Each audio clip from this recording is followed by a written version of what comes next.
Baik Bapak Ibu, terima kasih atas partisipasi Bapak Ibu menghadiri undangan kami. Jadi saya mulai saja kegiatan kita pada pagi hari ini. Assalamualaikum warahmatullahi wabarakatuh. Salam sejahtera bagi kita semua. Om Swastiastu. Puji syukur kita panjatkan kehadapan Tuhan Yang Maha Kuasa karena pada pagi hari ini kita dapat berkumpul di tempat ini pada jam istirahat dalam kegiatan kami sebagai calon guru penggerak ingin berbagi praktik baik terkait dengan penerapan budaya positif di sekolah. Kami ucapkan terima kasih atas kesediaan Bapak Ibu semua menghadiri undangan kami. Semoga kegiatan kita sebentar bermanfaat bagi kita semua. Bagaimana kita menerapkan disiplin yang positif bagi anak-anak didik kita. Karena sejatinya menurut tujuan pendidikan nasional oleh Menteri yang baru ya Mas Nadiem, bahwa pembentukan karakter itu lebih diutamakan daripada kemampuan kognitif. Jadi bagaimana kita membentuk anak didik kita menjadi berkarakter yang berbudi pekerti luhur, yang memiliki nilai-nilai profil pelajar Pancasila yang mandiri, berpikir kritis, kreatif, berkebinekaan global, gitu ya. Beriman tentunya itu menjadi prioritas kita. Baik, jadi untuk mengawali ini, jadi kami akan memulai dengan materi menyebarkan pemahaman dan penerapan pengalaman budaya positif. 5 macam kebutuhan dasar manusia yang seyogyanya kita bisa identifikasi dari anak didik kita, dari yang melahirkan satu perilaku. Kemudian ada juga dari 3 motivasi yang mendasari perilaku disiplin. Jadi Bapak Ibu tadi sudah berbagi pengalaman hebat yang sangat menginspirasi kami juga. Mudah-mudahan kedepannya seperti yang disampaikan oleh Bapak Indra, bagaimana supaya proses belajar berbicara yang dia tampilkan itu tidak hanya dimonopoli oleh siswa tertentu saja, tapi bisa menyebar ke siswa-siswa lainnya. Siswa-siswa lainnya juga punya kesempatan untuk itu. Jadi mungkin sesuai kesepakatan mungkin yang dimaksud dengan Pak Indra bahwa itu dilakukan dengan diundi. Nah ini sungguh keren, saya kira bisa kita adopsi ya ke depannya untuk pembelajaran kita ke depannya. Oke, selanjutnya saya sendiri akan melanjutkan ke pemaparan 5 posisi kontrol guru. Ini mungkin kita lebih ke yang praktek aja ya. Saya mau mengajukan satu kasus, contohnya Nur Alim. Contohnya Nur Alim ini yang selalu datang terlambat. Contohnya ya kayak gitu. Oke ya, kalau gitu jangan berat sarannya Pak KS, jangan kita sebut nama ya. Anggap si A ya, si A ini selalu datang terlambat nih. Oke, Ibu, tolong dikembalikan juga ya. Tapi Nur Alam nanti.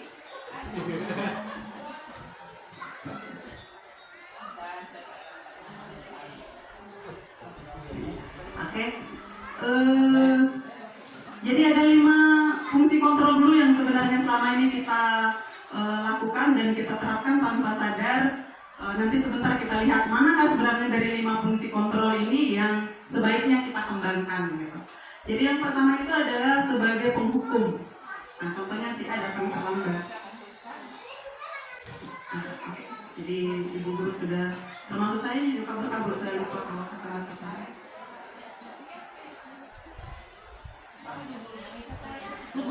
Oke, kalau begitu lihat saya saja Bu. Saya akan berbicara, mudah-mudahan bisa dijelas ya. Jadi posisi yang pertama itu kita sebagai penghukum. Jadi tadi kita sepakat jangan sebut nama, nanti didengar oleh siswa dia merasa kecil hati gitu ya. Si A selalu datang terlambat, jadi begitu terlambat langsung kita bilang, rumahmu kan dekat sini, misalnya Nur Alim Ladomi, kamu naik motor akan ke sini. Nah sekarang sebagai hukumannya kamu lari keliling lapangan basket selama sebanyak 2 kali. Misalnya kan seperti itu. Atau misalnya yang sering saya lakukan lah, atau Pak Indra lakukan, udah sini kamu yang terlambat sini, cabut rumput di sana. Gitu ya. Jadi kita tidak mengidentifikasi anak-anak kenapa datang terlambat. Mungkin saja dia di jalan dia jatuh, ya kemudian motornya mungkin saja tiba-tiba ngadat. Tidak, kita langsung kepatokan bahwa sesuai aturan kita datangnya 7.30 loh nak. Jadi karena kamu terlambat, sekarang kamu cabut rumput. Misalnya anak-anak tapi Bu, nggak ada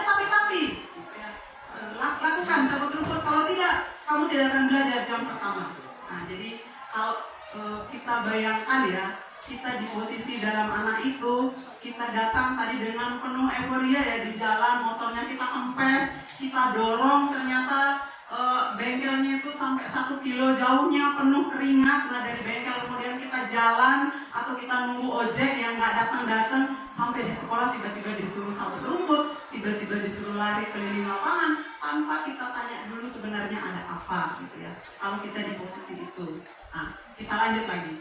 Sebentar saya akan ingin mendengar pendapat Bapak Ibu.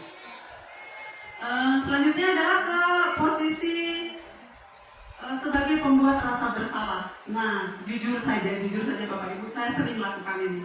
Misalnya anak-anak yang tidak mau belajar ya, kita sudah menjelaskan dengan baik ya, membuat PPT, ice breaking dengan maksud seperti yang dilakukan Ibu Ice tadi. Tapi faktanya ya, kita bicara fakta ini, ada 2-3 orang ya seperti itu. Kalau ice breaking oke lah, mungkin dia masih bergerak, tapi tiba disuruh lagi misalnya mengerjakan tugas, dia akan kembali lagi tidur gitu ya. Nah, yang seperti ini kadang saya melakukan seperti ini, dan ternyata mungkin sebentar kita bahas. Saya bilang sini nak, kamu itu loh nak, misalnya saya panggil si A ya. Saya ini ngomongnya yang tadi penghukum itu saya ngomong tak, nggak ada, pokoknya kamu harus cabut rumput sekarang, ini karena kamu udah terlambat gitu ya. Tapi ini yang untuk membuat rasa bersalah, saya ngomongnya lambat. Kamu itu loh nak, ibu ini sudah susah payah loh, berusaha untuk ngajarin kamu gitu ya. Udah buat PPT, udah kita ice breaking, kok kamu malah malas-malasan belajar? Kamu nggak pikirkan nggak orang tua kamu itu loh nak, gitu ya. Di sana panas-panasan mereka bekerja supaya kamu bisa datang ke sekolah, bisa naik motor, bisa berpakaian, gitu ya. Tujuannya mereka orang tua itu supaya kamu itu bisa menjadi sukses, tapi apa yang kamu lakukan? Coba pikirkan itu nak. Nah, jadi si anak pasti akan menunduk itu Bapak Ibu. Ya menunduk, dia akan merasa bersalah dalam dirinya, gitu ya. Merasa bersalah dalam dirinya. Tetapi apakah ini efektif gitu ya? Ternyata tidak Bapak Ibu ya. Ternyata dia akan menanamkan bahwa oh saya ini sudah gagal loh, ini saya udah gagal, udah tidak memenuhi harapannya orang tua gitu ya. Kita lanjut ke posisi yang ketiga, yaitu sebagai teman. Nah sebagai teman ini kebalikan tadi, dia dengan penuh seperti teman ya. Oi misalnya, kamu terlambat lagi sekarang, ini sudah jam berapa nih? Sudah jam 7.30 Bu. Nah padahal kamu larinya paling kencang, kalau naik motor kencang-kencang, kenapa bisa terlambat gitu ya. Nah, misalnya dia Bu, karena kita memancingnya dengan apa ya sebagai teman, jadi dia juga merasa nyaman. Misalnya Bu, saya terlambat bangun, tadi malam saya main game sampai jam 2 misalnya, seperti itu. Aduh kamu ini, ya udah masuk cepat sana, nanti ibu guru yang anukan itu absenmu di depan. Nah kayak begini kan kita kesannya kita mau melindungi si anak ini, mau menjadikan dia teman dan melindungi dari salahnya itu. Di sisi lain mungkin positif karena kita menjadi dianggap sebagai teman, anak merasa nyaman. Tapi di sisi lain dari segi kita menerapkan disiplin positif itu ternyata tidak bagus. Jadi anak-anak merasa tergantung pada kita gitu ya. Kita merasa dilindungi, oh kalau sama ibu lu kita nggak dihukum Ji, malahan kita tidak ditulis terlambat Ji gitu misalnya. Tapi kalau sama Pak Guru si A, oh dia langsung hukum kita misalnya, seperti itu. Jadi selanjutnya ke posisi yang sebagai manajer, sebagai pemantau. Nah yang sebagai pemantau ini membuat identitas sukses dalam dirinya. Jadi seperti tadi misalnya si A datang terlambat, kita bilang kenapa bisa terlambat nak? Sudah jam berapa ini nak? Sudah jam 7.30. Kamu tahu nggak peraturan yang ada di sekolah? Datar ya, datar tidak menunjukkan emosi garang, tidak juga sebagai sporty yang kayak teman tadi gitu ya. Kita datar. Kamu tahu nggak aturan di sekolah ini? Iya Bu, saya harusnya datang jam 7, tapi ini sudah jam 7.30. Nah, kenapa kira-kira kamu terlambat? Ada apa tadi di jalan sampai kamu terlambat? Misalnya anak-anak mengatakan dia motornya rusak, atau ada, bisa kamu tunjukkan nggak videonya tadi waktu kamu dorong motor ke bengkel misalnya, seperti itu ya. Ini tetap kita selusuri, ini kita sebagai pemantau loh, apa benar alasan yang dilakukan, jangan sampai hanya akal-akalannya seperti itu. Nah kalau misalnya ternyata ya videonya ada seperti itu, oh ya mudah-mudahan nanti besok dan seterusnya ini motornya sudah tidak anu lagi, karena memang kamu sudah bisa menunjukkan, silakan ke kelas. Nah kalau misalnya tidak ada alasan lagi, tidak ada Bu, tidak ada sempat video atau lain sebagainya, kita bisa bilang kalau begitu menurut kamu, kamu tahu nggak aturan kalau kita datang terlambat? Nah, misalnya bilang ya Bu, saya harus misalnya membersihkan selama 15 menit. Oke silakan. Jadi sekarang kamu membersihkan 15 menit, Ibu tunggu, setelah itu kamu masuk di kelas. Nah jadi kita memantau perbedaannya dengan tadi, anak-anak yang menemukan sendiri ya bahwa konsekuensi dari tindakan terlambatnya itu seperti apa dan dia melaksanakan, kita tetap pantau. Nah seperti ini, walaupun mungkin ada konsekuensi negatif lainnya, yaitu bahwa dia tidak mengikuti pelajaran selama 15 menit karena harus mencabut rumput sesuai dengan konsekuensi yang disepakati. Nah selanjutnya fungsi terakhir, fungsi kontrol dulu yang sebaiknya, dan ini memang agak sulit kita terapkan. Tadi saya sempat bincang-bincang dengan Bapak Kepala Sekolah, juga dengan Bapak Wakasek Kesiswaan. Ini sebagai manajer ya. Jadi seperti yang dibilang Ibu Mariam, fungsi kontrol sebagai manajer ini setingkat lebih bagus dari pemantau tadi.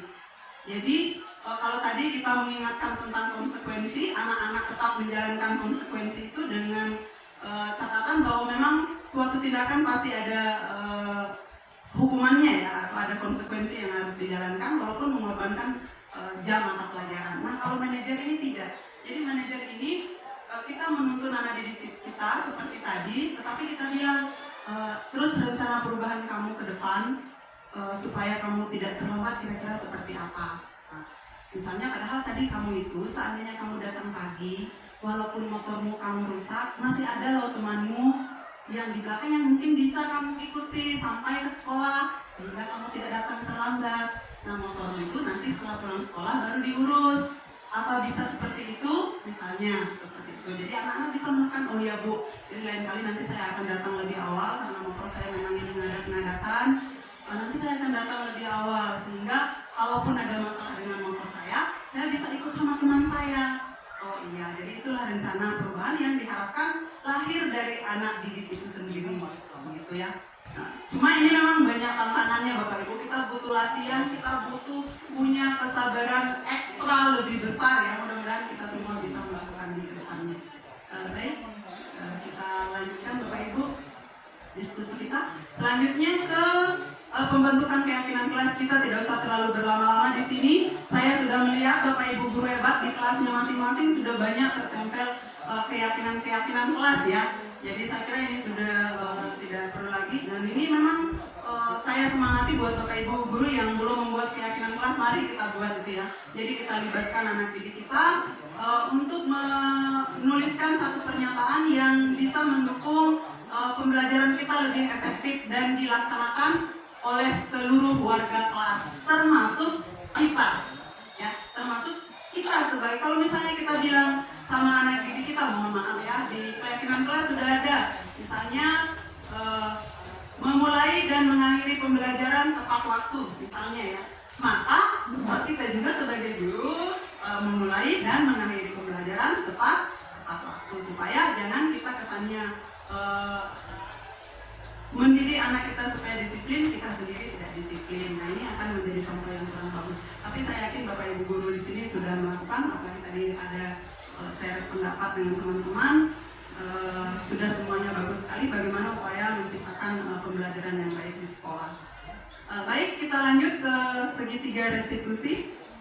Nah ini sebagai menguatkan fungsi manajer kita dalam menangani permasalahan di kelas. Jadi ada yang namanya tahapan segitiga restitusi. Yang pertama menstabilkan identitas, yang kedua validasi tindakan yang salah, yang ketiga menanyakan keyakinan. Contoh kita kembali ke yang tadi, kasus tadi ya.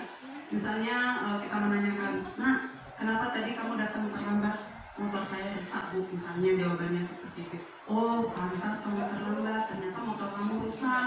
Nah, terus kamu apakah motormu sekarang ada di mana? Motormu nama dari bengkel Bu misalnya. Terus dari bengkel ke sini kamu naik apa? Seperti itu. Jadi kita menstabilkan identitas anak-anak, merasa kita amongi, kita ayomi gitu ya. Kita bukan mau memberikan hukuman, kita bukan sebagai apa ya, yang menjatuhkan hukuman itu apa namanya itu?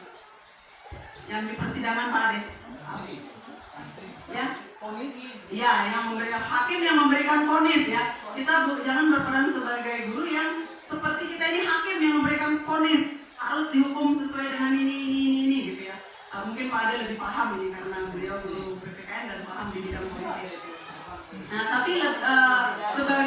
pendidik, kita mestinya mengamong ya, mengayomi anak didik kita. Oh pantas kamu terlambat nak, gitu ya. Selanjutnya adalah validasi tindakan yang salah. Ya seperti tadi. Jadi dari sekolah tadi kamu kesini naik apa? Seperti itu ya. Kemudian kamu tahu nggak sebenarnya seperti kamu tadi berangkat dari rumah jam berapa? Jam 6:30 Bu misalnya ya.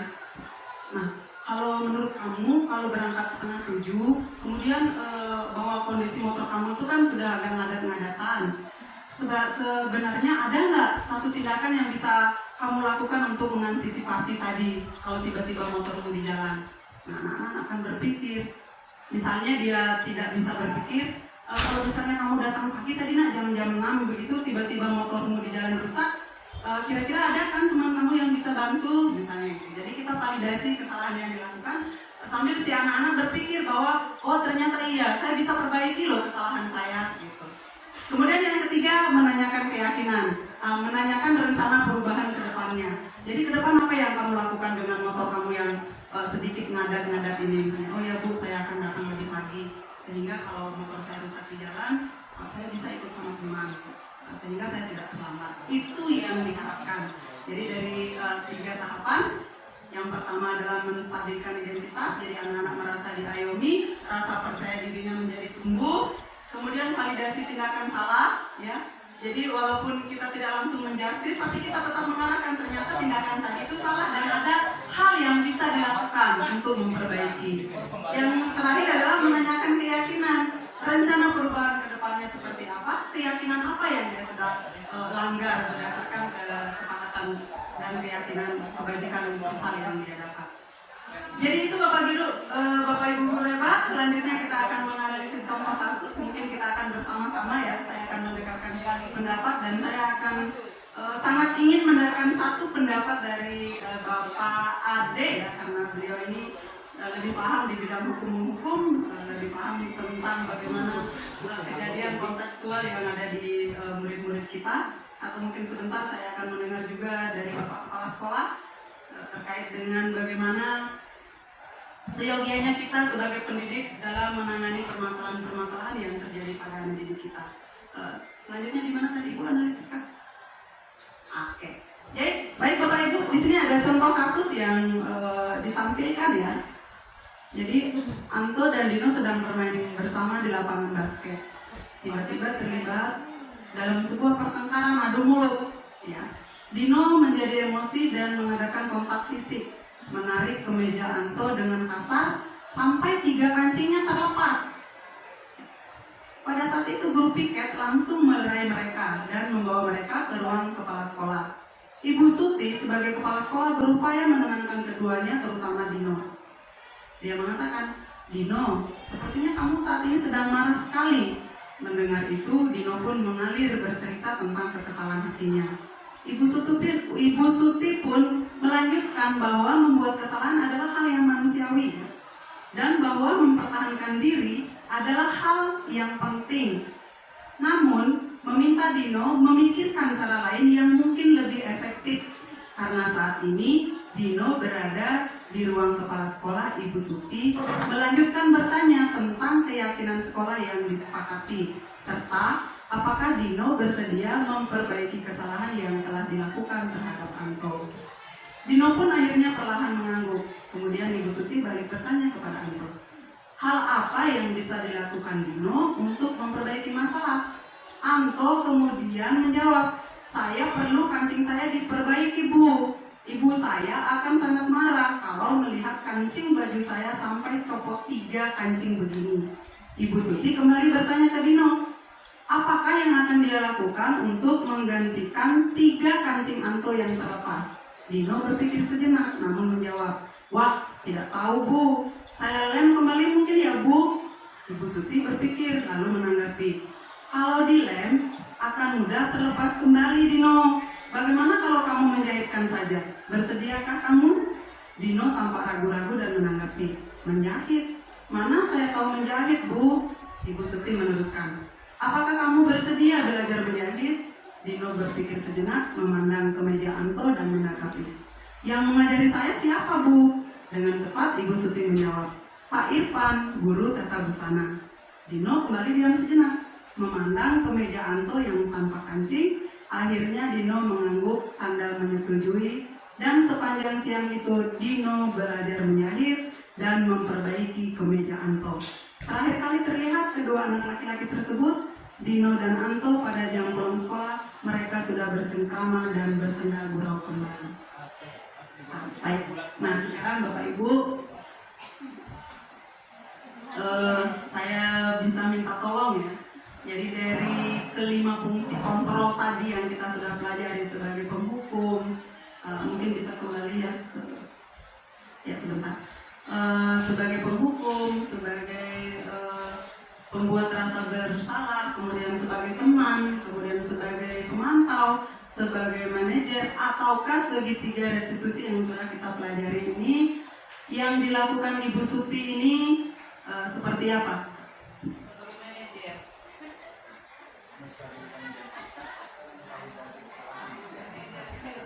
Iya, baik. Jadi mungkin saya mau mendengar dulu dari analisis tindakan. Boleh ke tindakan ke kasus tadi, Bu? Oke. Kita sepakat ini dia menggunakan segitiga restitusi ya, Bapak Ibu? Atau sebagai pemantau? Dan menurut Ibu Winten apa ini yang diterapkan Ibu Suti dalam hal menangani kasus ini? Segitiga restitusi, manajer sebagai dalam tahapan segitiga restitusi ya. Kalau menurut Pak Ade, bagaimana Pak Ade?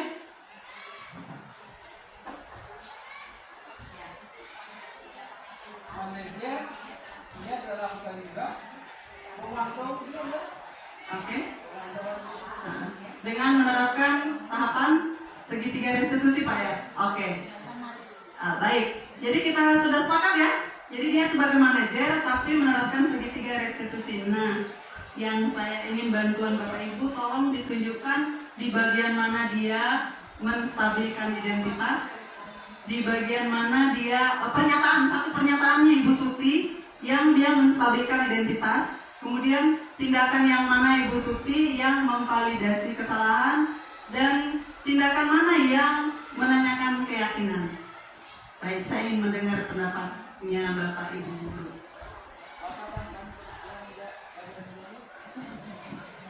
Baik, mungkin untuk Pak Gede Mitra, boleh Pak Gede minta tolong? Saya ingin mendengar pendapatnya. Lagi blank Pak ya. Itu pertanyaan apa? Dia sangat malas sekali. Iya, dia sangat. Oh baik, saya mau mendengar dari Bapak Ade, mungkin Pak Ade ya, sebentar Bapak. Silakan Pak Ade. Itu kalau kita lihat itu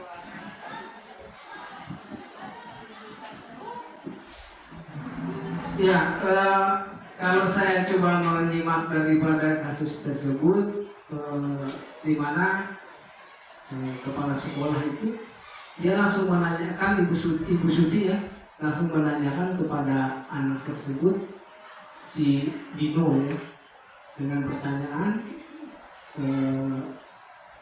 Dino, kamu kurang lebih sangat marah sekali ya. Dan Dino pun coba menjawab dengan mengalir ceritanya atas kesalahan yang dilakukan, kira-kira begitu. Dengan itu saya kira tindakan kepala sekolah itu sudah mengembalikan identitas dia. Artinya dengan pertanyaan itu bahwa si Dino itu sudah merasa bahwa dia merasa bersalah dengan melakukan tindakan-tindakan yang sudah dia lakukan. Kira-kira menurut saya begitu. Terima kasih. Bagus sekali ya Bapak Ibu, terima kasih.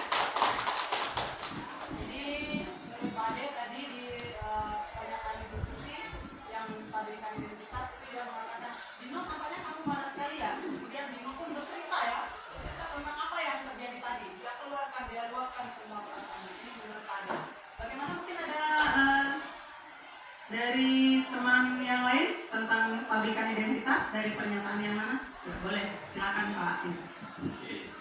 Baik, jadi tugas kita hari ini rupanya mau mencocokkan dari kasus ini yang mana yang masuk dari pernyataan segitiga restitusi.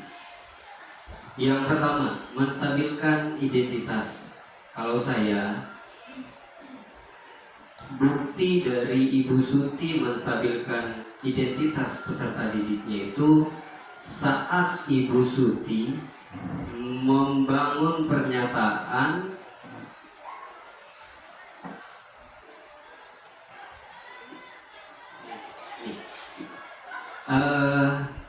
Ibu Suti pun melanjutkan bahwa membuat kesalahan adalah hal yang manusiawi dan bahwa mempertahankan diri adalah hal yang penting. Ini adalah pernyataan yang disampaikan oleh Ibu Suti untuk menstabilkan identitas Dino sebagai manusia yang wajar kalau dia berbuat salah. Kemudian yang kedua, memvalidasi kesalahan. Nah, pernyataan yang dilakukan Ibu Suti juga tergambar dalam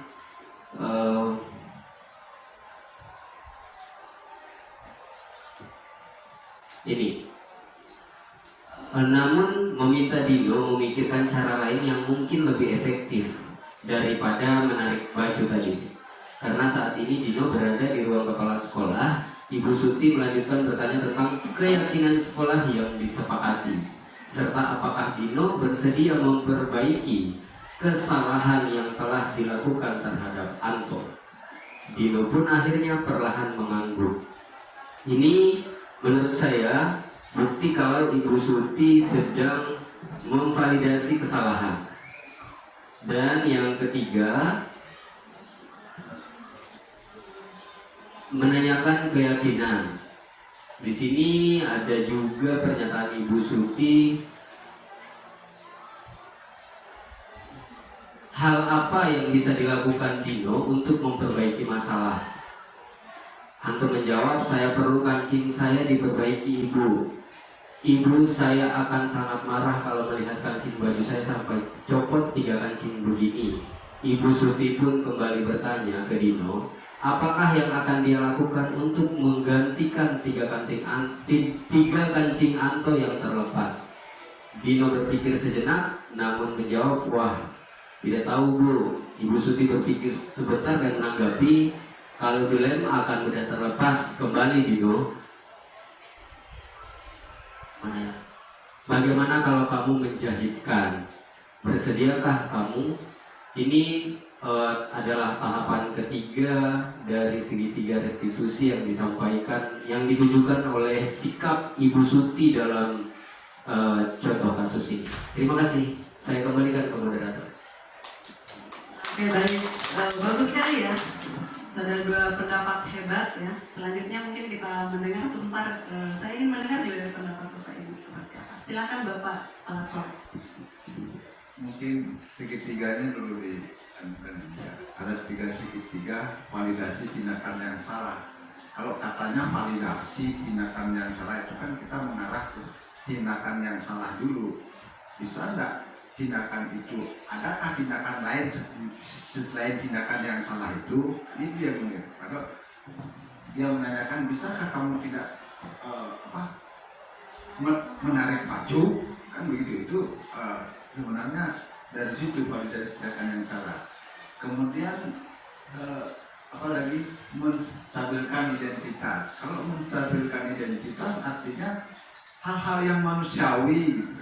Kalau saya yakin Dino itu pasti marah sekali kalau dilakukan seperti itu. Siapapun bisa marah gitu. Kan supaya dia stabil bahwa dia manusiawi lah gitu, kan? Dia manusiawi gitu. Dan yang terakhir apa itu? Ya, kira-kira apa yang dia akan lakukan setelah dia melakukan kesalahan. Ya, kalau dari situ, kalau kita analisis itu dulu dok, berarti kalau itu berarti yang sesuai, berarti dia mengoreksi kesalahan itu. Adakah alternatif lain yang ada yang mana yang saya tidak tahu? Menteri mereka menjawab, Dino, sepertinya kamu saat ini sangat marah sekali mengenai. Dino pun mengalir bercerita dengan saya. Ibu Suti pun menjelaskan bahwa membuat kesalahan adalah yang manusiawi. Ini menstabilkan identitas. karena dia secara manusiawi pasti orang marah gitu ya. Terus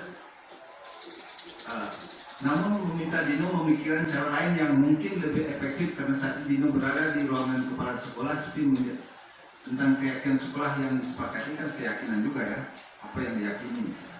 Sebenarnya itu tindakan apa yang harus dilakukan untuk memperbaiki kancing baju itu adalah keyakinan. Saya kira itu kita kita analisa dulu kata-kata segitiganya itu. Oke, bagus sekali ya. Saya kira pemaparan Bapak Kepala Sekolah memang beliau ini sudah berpengalaman dalam menangani kasus dan beliau memang di bidang bahasa. Jadi saya kira mungkin ada pendapat teman yang lain yang berbeda. Jadi Bapak Kepala Sekolah tadi sepakat dengan Bapak Ade bahwa di menstabilkan identitas itu berada pada pernyataan Dino, tampaknya kamu marah sekali. Mana sih tadi ya? Iya. Dino, sepertinya kamu saat ini sedang marah sekali gitu ya.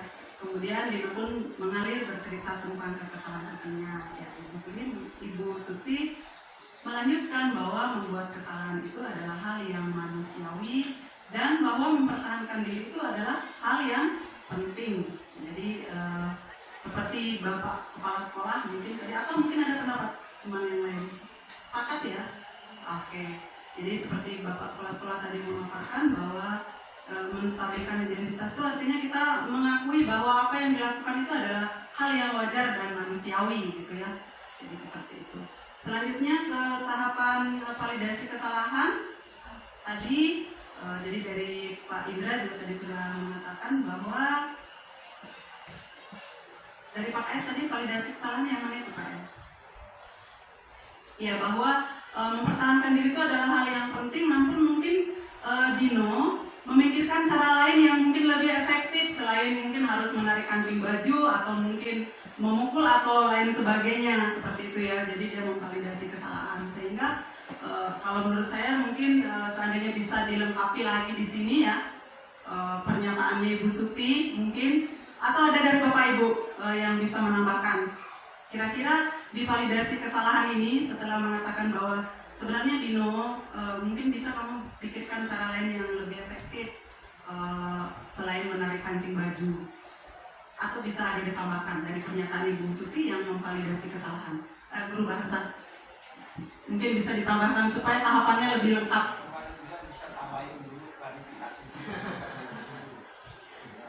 Iya. Atau Ibu Marcelina, bagaimana Bu Marcelina ya? Gimana Bu Marcelina? Saya ingin mendengar suaranya Ibu Marcelina, senior guru bahasa Indonesia. Silakan Ibu Marcelina. Ahli bahasa itu. Mohon ditambahkan. Kira-kira percakapannya supaya lebih lengkap nih, kita punya tahapan segitiga restitusi. Tinggal ditambahkan saja, kita validasi kesalahan, ya kan? Tadi kan hanya Ibu Suti bilang mungkin kamu bisa pikirkan cara lain yang lebih efektif selain menarik baju. Oh iya, mungkin selain menarik baju sama yang disampaikan Pak S, diklarifikasi atau disampaikan kepada guru BP bahwa si Dino sudah melakukan hal yang saya tidak sukai, melaporkan kepada guru BK atau kepada wali kelas atau kepada guru piket, saya kira seperti itu. Ditambahkan Ibu Winter mungkin, beliau ini sudah banyak sekali sertifikat PMM-nya. Karena tidak bisa begitu maka dia kasih berbaris.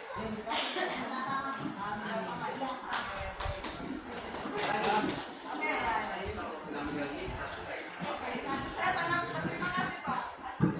Kalau saya, karena di situ ada kata validasi dan juga ada kata kesalahan. Kata kesalahan ini ada karena ada kata kebenaran. Kalau kebenaran tidak ada, secara otomatis kesalahan juga tidak ada. Semua berjalan biasa saja karena tidak ada pembandingnya.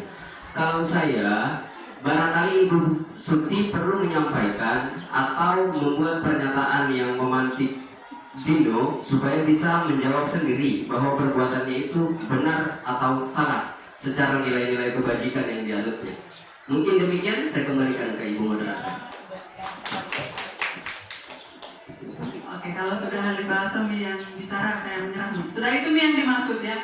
Jadi sebenarnya validasi kesalahan itu setelah kita membenarkan itu dengan tahapan bahwa dia itu adalah manusiawi dengan menstabilkan identitasnya, kemudian kita akan memancing satu pertanyaan supaya si anak ini memang apa yang dilakukan ini memang salah, gitu. Dan seperti kemarin saya juga pernah memanggil waktu kasus upacara itu anak-anak yang berteriak, mungkin Bapak Ibu semua dengar ya, pada saat mengucapkan doa, ya saya bersama Ibu Satri mencoba untuk menerapkan segitiga restitusi di situ. Ya mudah-mudahan ke depan teman-teman juga bisa berbagi pengalamannya. Mari kita berusaha untuk bagaimana memegang peran kita sebagai manajer. Masih ada kasus? Mungkin selanjutnya kita ke teman-teman saja. Mungkin apakah pernah mengalami satu kasus dan bagaimana cara Ibu menanganinya? Kita telaah sendiri di sini, kita telaah bersama di sini, atau mungkin ada satu kasus yang tidak bisa diselesaikan. Nah, bagaimana dari segitiga restitusi ini apa yang harus kita lakukan kalau dalam mendapatkan kasus seperti itu? Mungkin Bapak Ibu boleh berbagi pengalaman. Silakan Pak Ayas. Ya, saya juga punya pengalaman menangani anak-anak. Anak-anak sebenarnya dia tahu bahwa disiplin itu penting. Dia tahu disiplin itu penting. Disiplin adalah kunci kesuksesan. Hanya di dalam pikiran anak-anak, bagaimana caranya supaya saya tidak disiplin tapi tidak ditahu oleh guru-guru. Itu niatnya. Dia tahu bahwa disiplin penting. Apa yang menyebabkan anak-anak berpikir begitu? Karena dia berguru di lingkungan sekitarnya, orang tuanya, gitu ya. Apalagi orang tuanya yang sukses, yang tidak disiplin. Orang tua saya tidak sukses juga disiplin. Orang saya juga tidak disiplin juga sukses. Kenapa saya harus ikut-ikut disiplin? Gitu ya. Itu yang menyebabkan keyakinannya menjadi lemah, gitu ya, tentang bahwa pentingnya disiplin itu. Nah, itulah yang menjadi akhirnya karena analisanya yang terlalu dangkal sehingga menganggap orang tuanya tidur-tiduran tetapi banyak juga uangnya, gitu. Tidak dia pikirkan bahwa otaknya disiplin juga menghitung-hitung uang, gitu, dia tahu ya. Jadi itu mungkin yang saya pengalaman, sehingga anak-anak selalu ya besok terlambat lagi, ya besok terlambat lagi, gitu ya, karena memang keyakinannya lemah, gitu ya. Saya kira itu dari saya. Langsung saja, kita diskusi santai saja.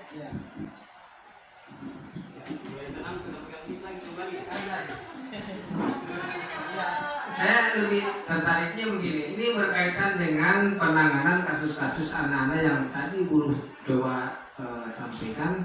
Kan ada perubahan pendekatan Bu, yang Ibu sampaikan tadi terkait dengan salah satunya misalnya tentang kesalahan yang dilakukan oleh siswa yang kemudian ternyata sanksi yang kita berikan seperti langsung umpamanya menghukum itu ternyata tidak tepat.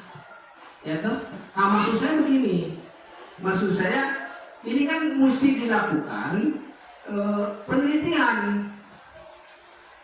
Kita tidak bisa mengatakan bahwa apa yang kita lakukan, sanksi yang kita diberikan itu tidak tepat. Apa ukurannya? Apa dasarnya sehingga itu tidak tepat? Ya toh? Karena ingat bahwa kalau menurut teori hukum mau memberi sanksi terhadap seseorang itu salah satunya adalah memberikan efek jerah. Tetapi ini kan berbeda konteksnya memberi sanksi terhadap anak-anak, lain lagi pendekatannya. Tetapi kalau orang dewasa di ilmu hukum itu adalah memberikan efek jerah. Apakah memang dengan melakukan pendekatan tadi itu sudah akan ada perubahan atau tidak? Jangan sampai hanya kita juga bisa menjustifikasi bahwa itu tidak tepat. Tidak ditepati di aspek mana? Kira-kira ketika kita melakukan dalam interval waktu itu, perubahan apa yang dilakukan? Kalau tuh kemudian pendekatan-pendekatan yang Ibu saya sampaikan tadi itu, melalui pendekatan tidak boleh langsung diponis, ini terlambat terus bla tanpa menanya dia kendalanya apa. Itu kan repot juga itu kalau kita tidak tidak ada perubahan, karena saya pikir ini persoalan disiplin. Contoh umpamanya terkait dengan keterlambatan sampai hari ini Pak Indra mungkin Masih zaman saya terlambat itu tidak pernah hilang barang itu. Seolah-olah apa yang seperti Bapak sampaikan tadi, bahwa dia tahu itu terlambat itu salah, tapi itu masih ada juga yang lakukan. Kita tidak tahu dia terlambat, mungkin dia mau cari muka sama guru kan, atau dia muka gagahan sama temannya ketika dihukum kan bisa saja. Maka kalau kemudian itu perlu penelitian untuk bagaimana kedepannya dari hasil penelitian yang kita lakukan dari perubahan itu akan menghasilkan ke arah yang lebih positif. Terima kasih.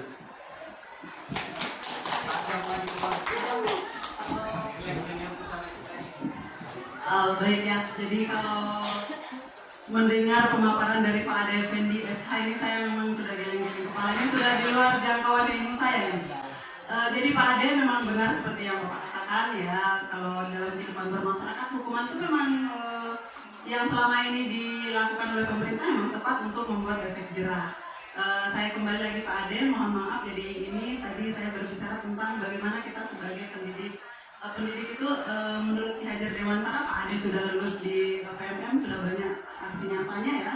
Kita sudah belajar semua ini ya. Bagaimana menurut Ki Hajar Dewantara bahwa kita sebagai pendidik ini adalah kita menuntun anak didik kita.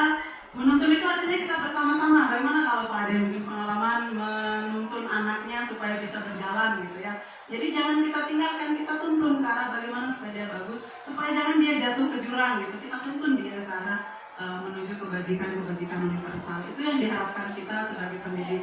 Jadi terkait dengan penelitian tadi Pak Ade, jadi yang saya sampaikan ini memang menurut penelitian BLOSM ada beberapa macam dasar kebutuhan dasar anak didik yang harus kita penuhi, yang berusaha kita penuhi, yang berusaha kita analisis dari tindakan salah yang dia munculkan seperti itu.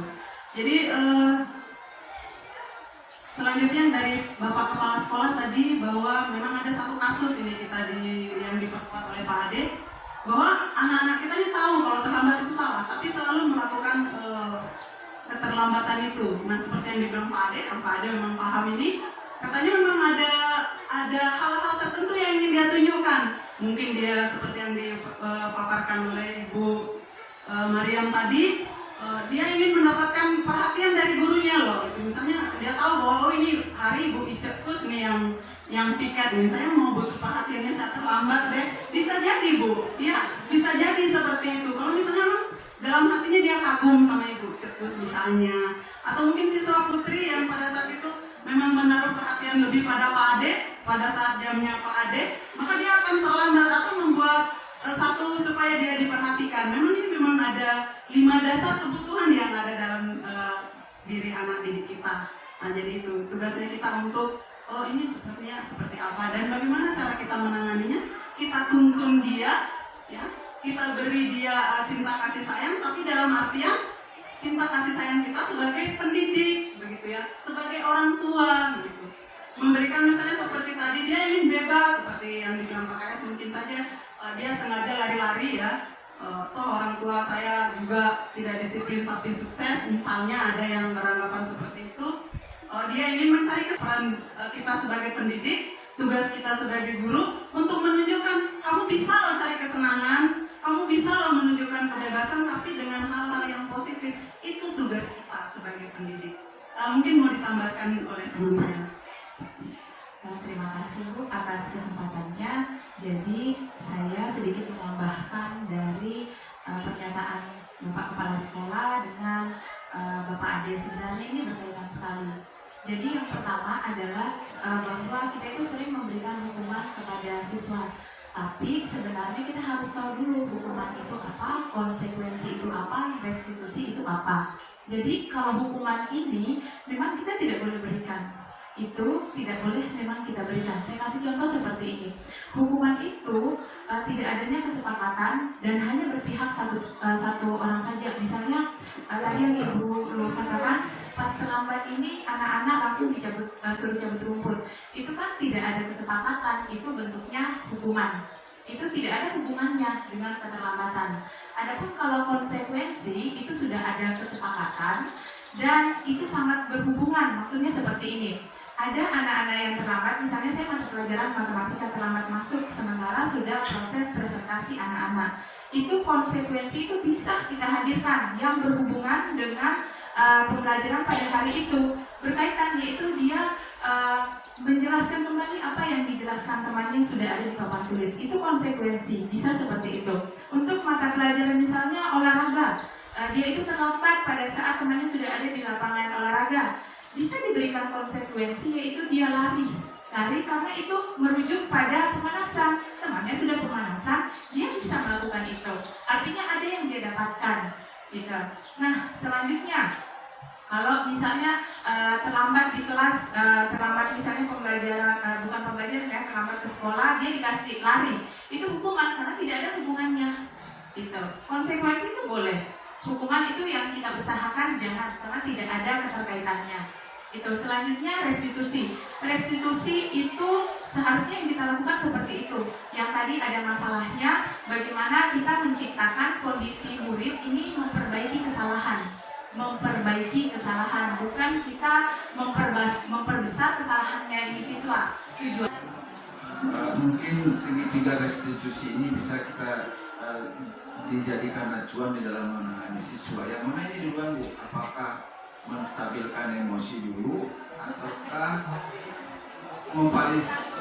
Ya, contohnya umpamanya seperti dapat kenapa aku terlambat? Oh iya, contoh saja. Saya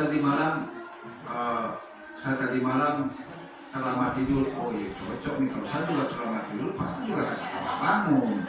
Ini validasi kan, cocok nih itu terlambat.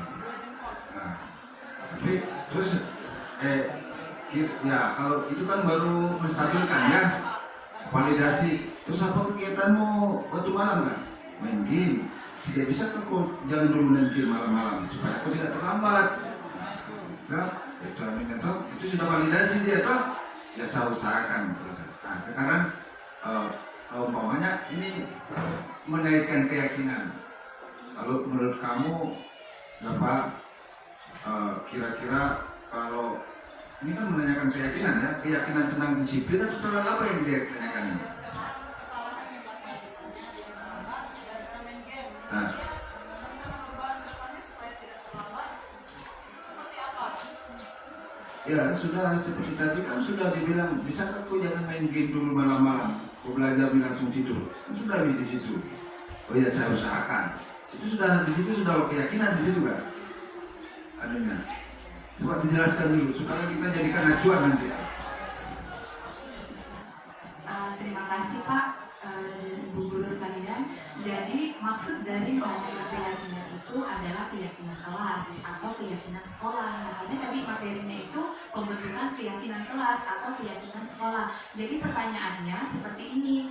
Kalau untuk menanyakan keyakinan, ya, misalnya Aldafa, kira-kira Aldafa dari kamu, maaf ya, kira-kira si A menurut kamu, kamu melanggar keyakinan kelas kita atau tidak? Jadi dengan dia akan menjawab iya. Keyakinan apa yang kamu langgar? Kedisiplinan. Gitu. Kira-kira kalau dari kedisiplinan kamu itu apa tindakan yang kamu lakukan? Karena kamu kan tidak bangunnya terlambat main game. Apa yang kamu lakukan? Dia sendiri yang jadi solusinya di situ. Jadi yang kita harapkan dia sendiri, bukan kita yang menjawab apa yang dia inginkan, tapi kita hanya memberikan pertanyaannya salah satunya itu kalau sudah meyakinkan menanyakan keyakinan maksudnya di sini adalah keyakinan kelas atau keyakinan sekolah, tergantung konteksnya. Kalau dia melanggar di kelas ya keyakinan kelas, kalau dia melanggar di sekolah ya keyakinan sekolah yang kita tetapkan. Inti dari segitiga restitusi itu yang pastinya ada kaitannya dengan keyakinan. Karena kenapa? Restitusi itu kita buat bersama-sama dengan peserta didik dengan mengacu keterlibatan peserta didik atau murid dengan keyakinan itu. Jadi dia sendiri yang cari solusinya. Kalau menstabilkan sudah benar sekali yang dikatakan kepala sekolah, kemudian memvalidasi tindakan yang salah. Nah seperti ini, coba sama-sama kita menemukan kira-kira ada apa, perbuatan kamu itu sesuai atau tidak. Itu memvalidasi tindakan yang salah. Itu pertanyaan salah satunya seperti itu. Gitu. Nanti dengan sendirinya itu kok kayaknya tuh saya kurang bagus seperti itu memvalidasi tindakan yang salah. Ini sekian. Dulu. Jadi kalau bisa ini segitiga restitusi ini bisa dijadikan acuan dalam pembinaan itu saja. Saya mau berbagi banyak hal ini sebenarnya. Saya menanggapi dulu pernyataan atau pertanyaan dari Pak Kepala Sekolah di awal tadi. Ada beberapa anak yang setelah mengamati pola perilaku dari orang tuanya, ternyata atau bukan orang tua, contoh misalnya guru-gurunya yang santai-santai saja tapi dia sukses. Mungkin juga dari tingkat golongan dan gaji dia juga yang paling tinggi, padahal santainya minta ampun. Nah, memang ini kalau saya melihat faktanya begitu, faktor keberuntungan besar sekali dalam kehidupan ini. Ada juga yang santai-santai rezekinya bagus jadi dia. Ada juga yang puntang-panting. Saya bercerita ini ada sepupu bersekolah jalan kaki sampai 6 kilo ke sekolahnya itu. Sampai sekarang dia dalam perjalanan itu begini sumpah. Pertanyaan-pertanyaan yang muncul. Kelewatan nih kalau kita tidak sukses ini. Dan sampai sekarang belum jadi apa-apa juga itu. Padahal jauhnya ke sampai sekolah. Artinya keseriusannya itu dengan keseriusanku bersekolah, dia lebih serius, fokus, belajar sekali. Tapi memang rezekiku lebih bagus. Nah itu yang pertama. Itu mainnya Tuhan itu di situ. Kemudian yang kedua, saya juga sepakat sebenarnya dengan senior tadi Pak Ade itu supaya ada penelitian. Tapi saya juga sepakat dengan ibu-ibu di samping kanan saya, karena teori ini tidak mungkin muncul kalau belum ada penelitian demi penelitian yang dilakukan, sehingga dianggaplah oleh para guru besar dan ahli di negara kita bahwa inilah sekarang yang ingin kita terapkan. Mari kita coba dulu, barangkali cocok. Mungkin begitu. Karena memang kalau kita perdebatkan teori ini, tadi di sini disampaikan 5 kebutuhan dasar dari Bloom's kalau tidak salah. Nah, 5 kebutuhan dasar ini adalah materi inti dari tesis saya di 2 tahun yang lalu, tapi saya mengambil kacamatanya dari 5 kebutuhan dasar Abraham Maslow. Nah, ini dari membahas self motivation tahun 1976. Nah, kalau kita mau perdebatan teorinya akan panjang, tidak tuntas kita ini. Nah, kemudian saya juga mau mengklarifikasi juga dari Ibu Satri tentang hukuman. Dalam teori belajar, kalau behaviorisme itu dianggap oleh pakar psikologi sebagai teori perilaku. Nah, tokoh dari behavioristik itu adalah Skinner dan Thorndike. Nah, di dalam teori yang mereka sajikan tetap ada punishment, hukuman, dan reward. Dan itu real, tidak bisa dibantah. Ada, bisa, dan baik. Karena menurut saya ya, tidak semuanya orang mesti dielus-elus. Tidak semuanya harus disayang-sayang. Paku kalau kita bujuk-bujuk saja, tidak dipalu, tidak masuk. Mungkin begitu ya. Ada orang yang cocok karena di kurikulum Merdeka itu saya pikir sesuai dengan kodratnya. Ada memang orang kodratnya kasihan kecuali didorong-dorong. Ada memang itu, dan itu kita sesuaikan. Saya juga tidak sepakat kalau disebutnya tadi itu membersihkan itu hukuman dan tidak boleh sama sekali. Kenapa? Membersihkan itu tertuang dalam tata tertib sekolah, dan itu kami rapatkan bersama guru BP, kesiswaan, kepala sekolah, dan juga perwakilan siswa di OSIS. Sehingga saya menganggap itu suatu kesepakatan dan mari kita laksanakan. Mungkin kita alihkan bahasanya jadi konsekuensi saja. Mungkin sih, memang iya tidak ada hubungannya, tapi itu kesepakatan kita bersama. Mari kita jalankan dengan tujuannya sama-sama membaikkan supaya kasihan kurang ini itu. Kau terlambat, kau tidak kasihan kau orang sudah masuk, kau masih urus rumput. Ada juga memang orang yang begitu. Kalau saya berkaca pada diri sendiri, hukuman ini kehadirannya penting untuk orang-orang tertentu. Ada memang orang yang akan menghindari hukuman. Seperti tadi disajikan, itu apakah salah? Tidak, sudah seperti itu kodratnya itu.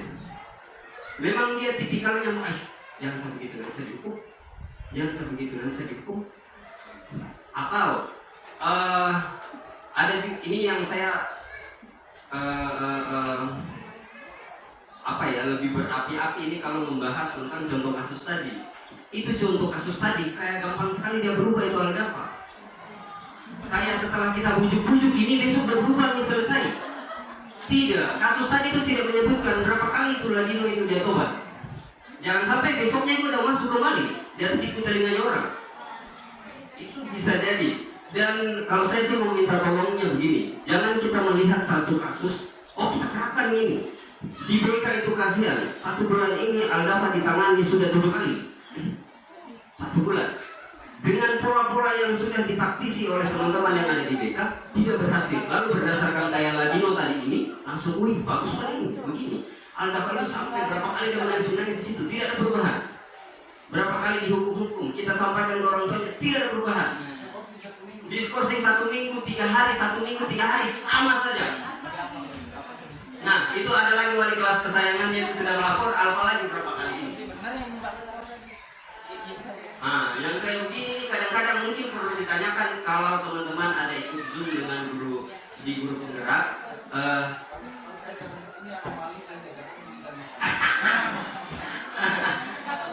Ya, sebenarnya sih juga kalau melihat karakter-karakter dari anak-anak kita ini, kalau saya sih tidak negatif arahnya.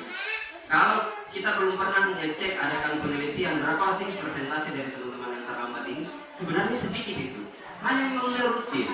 Kalau dari 750 jarang ada yang sampai 75 orang 10%. Gak sampai. Sedikit berarti sebenarnya pola-pola ini sudah berhasil ini dijalankan. Hanya memang perlu ada rencana-rencana baru seperti yang disampaikan ini tadi.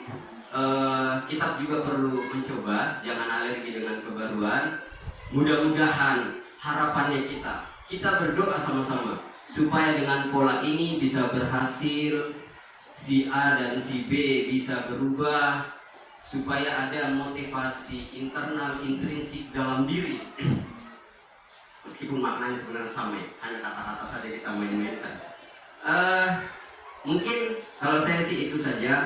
Saya senang juga ini karena diingatkan kembali dengan 5 kebutuhan dasar. Saya sejak awal pegang laptop itu belum disampaikan ini, saya sudah lihat, ini ternyata materinya. Saya jadi mengingat hanya kalau di teori Abraham Maslow yang kelima itu ini kacamata kita yang berbeda. Kalau di sini guru yang mau penuhi semua kebutuhannya anak-anak ini sampai kelima, kalau di Abraham Maslow tidak. Memang anak-anak akan berupaya memenuhi kebutuhannya sendiri. Jadi dia akan tidak ada dari kita ini yang tidak berusaha untuk memenuhi. Kalau Abraham Maslow yang pertama fisiologis, kebutuhan akan fisiologis. Jadi ada baju segala macam. Nah, tidak ada manusia yang tidak mau memenuhi kebutuhan itu. Tidak perlu disiapkan, dia butuhkan sendiri. Sampai ke kalau yang terakhir di Abraham Maslow itu kebutuhan akan aktualisasi diri. Kalau bahasa butuhnya ini self actualization needs. Bahasa di kampungku. Tidak tahu kalau kampungnya di Buranga, saya tidak tahu. Di sini. Dia tidak. Di situ ada 17 nilai-nilai. Sebenarnya berhubungan kalau zaman dulu, kalau zaman sekarang di profil pelajar Pancasila, zaman yang 3 tahun yang lalu itu masih ada penguatan pendidikan karakter di P3K itu nyambungnya ke situ. Hanya kalau di aktualisasi diri ada 17, di penguatan pendidikan karakter itu hanya ada 7 kalau tidak salah. Barangkali demikian saja. Saya begitu senang sekali lihat materi yang ini dengan restitusi tadi. Terima kasih teman-teman semua, mudah-mudahan nanti ada kesempatan kalau ingin berbagi yang baik-baik lagi begini, baik itu materi sampai ke urusan konsumsi, mudah-mudahan saya hadir. Saya sengaja itu karena dari tadi tidak muncul-muncul itu piring. Terakhir untuk saya. Silakan. Ada rekomendasi nih saya. Baik, luar biasa sekali ya pendapatnya dari Pak Indra. Kita beri mungkin ya. Jadi memang faktanya yang terjadi seperti itu. Saya sedikit mengklarifikasi lagi, Pak Indra, memang yang Bapak katakan itu memang benar sekali. Tapi mungkin yang dimaksud dengan Kemdikbud Santri sebagai penghukum itu bukan berarti hukuman itu tidak boleh dilaksanakan di sekolah, bukan begitu. Jadi maksudnya misalnya ini anak datang terlambat seperti ilustrasi saya pertama tadi. Kamu sudah jam 7.30 baru datang, udah sana lari keliling lapangan, udah sana cabut rumput gitu.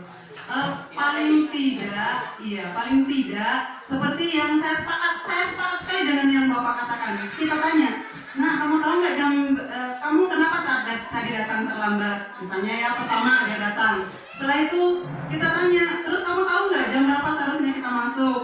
Nah setelah itu misalnya bisa kita tanya, nah kamu tahu kan konsekuensi apa yang harus kamu lakukan jika kamu terlambat? Nah ini yang dimaksud dengan Pak Indra tadi, ada kesepakatan yang sudah kita buat di sekolah, yaitu misalnya kalau dia terlambat maka dia akan mencabut rumput. Ini dibenarkan Bapak. Cuman yang dimaksud Ibu Satri, jangan tiba-tiba langsung, udah kamu nggak ada alasan pokoknya, gitu misalnya gitu kan.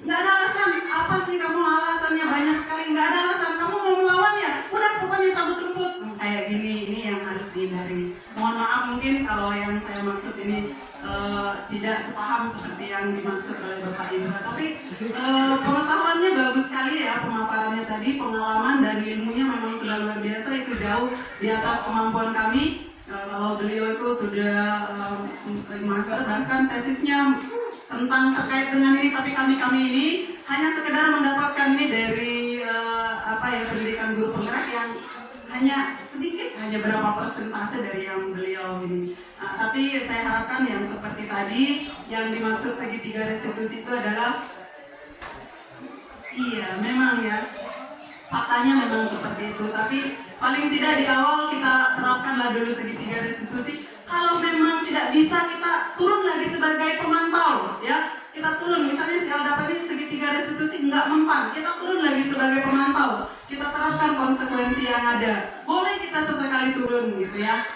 Jadi seperti itu. Ya, jadi bukan berarti hukuman itu tidak boleh. Yang jelas yang kita lakukan sesuai dengan kesepakatan yang ada di sekolah. Misalnya, apalagi kalau misalnya hukuman itu dalam berupa tindakan fisik, ini kan sama sekali tidak boleh. Kalau misalnya tadi membersihkan, kan ada budaya-budaya positif ya, misalnya cinta lingkungan yang ditanamkan di situ. Saya kira kita sepakat ini ya Bapak Ibu. Mungkin baik Bapak Ibu, ternyata diskusi kita ini yang seyogianya kami jadwalkan 60 menit, ternyata sampai 2 jam lebih ya. Bukan main, hebat sekali teman-teman guru di sini. Terima kasih atas partisipasi dan antusiasnya Bapak Ibu. Kita hapus untuk kita semua mungkin.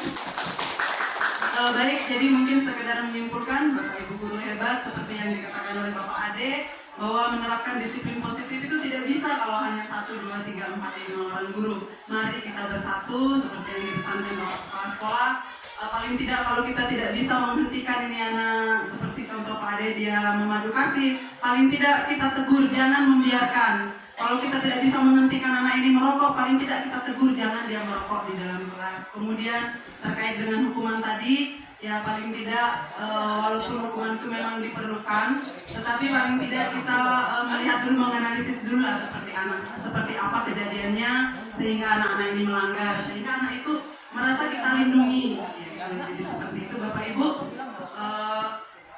Mungkin kesimpulannya bahwa dalam menangani masalah-masalah yang terjadi di anak didik kita, jadi itu tugas kita sebagai guru. Jadi kita bukan hanya sekedar mengajar, menjalankan tugas dan kewajiban kita di kelas ya, tapi bagaimana menuntun anak didik kita ini menjadi pribadi yang lebih baik. Jadi itu pentingnya kita sesuai dengan roh dari kurikulum Merdeka yang diamanatkan oleh Mas Nadiem sebagai menteri kita. Saya kira ini kita sepakat semua ya, bahwa sebaik apapun, sebagus apapun pengetahuan kognitif anak-anak tanpa karakter yang bagus ini tidak ada artinya juga. Jadi mungkin itu, jadi selebihnya seperti yang dibilang Pak Indra, kita harus lebih banyak mengelus dada mungkin ya. Kalaupun 1-2 kali kita lakukan ini masih juga, kita harus tetap bersabar karena kita ini orang tua, gitu ya. Sama dengan kita mendidik anak kita di rumah, anak kandungnya Bapak Ibu di rumah. Masa kalau misalnya dia nakal langsung kita buang? Tidak kan Bapak Ibu? Tidak mungkin kita mentawarkan, ya siapa yang mau adopsi anak saya ini nakal sekali loh. Tidak akan mungkin, saya yakin, saya berani bertaruh tidak akan ada Bapak Ibu yang akan mengatakan seperti itu. Jadi kuncinya mari kita menganggap bagaimana anak didik kita yang di sekolah ini sebagai anak kandung kita. Senanglah apapun, mari kita bersabar untuk selalu mengingatkan ya Bapak Ibu. Jadi mungkin itu saja. Terima kasih, semoga ini bermanfaat. Kami memohon maaf, kami bertiga memohon maaf apabila ada salah kata. Dan terima kasih yang sebesar-besarnya Bapak Ibu sudah mau berbagi di sini, sudah meluangkan waktunya ya Bapak Ibu. Sekali lagi terima kasih. Saya akhiri, wassalamualaikum warahmatullahi wabarakatuh. Om Santi Santi Santi Om.